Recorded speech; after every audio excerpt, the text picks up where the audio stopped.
வணக்கம். இப்பதிவினை முதற் தடவை பார்ப்பவர்கள் அல்லது பார்க்கத் தவறியவர்கள் சப்ஸ்கிரைப் பண்ணி பார்க்கும்படி தயவுடன் கேட்டுக்கொள்ளுகின்றேன்.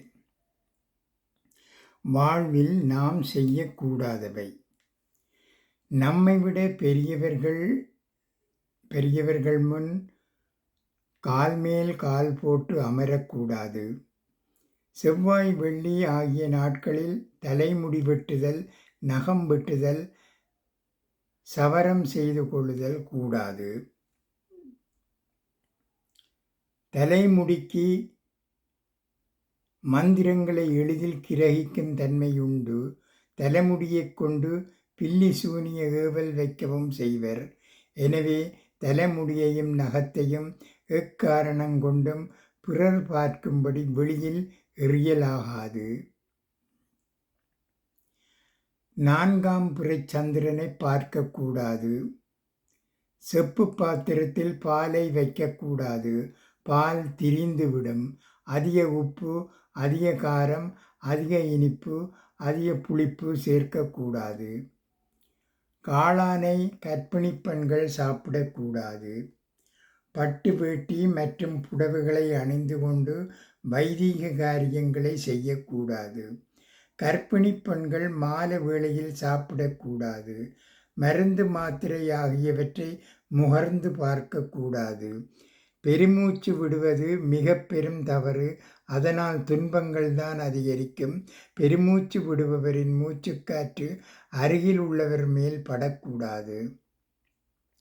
பட்டால் அவருக்கும் கெடுதல் ஏற்படும். இலவசமாக யாரிடமும் எள் பெறக்கூடாது. நமக்கு ஒருவர் இட்ட உணவை பழிக்கக்கூடாது. வீட்டில் எலுமிச்சம்பூடியில் விளக்கேற்றக்கூடாது.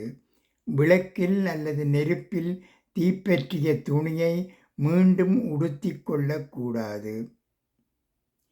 விளக்கு வைத்த பிறகு தலைவாறுதல், முகங்கழுவுதல், பேன் பார்த்தல் போன்றவற்றை செய்யக்கூடாது.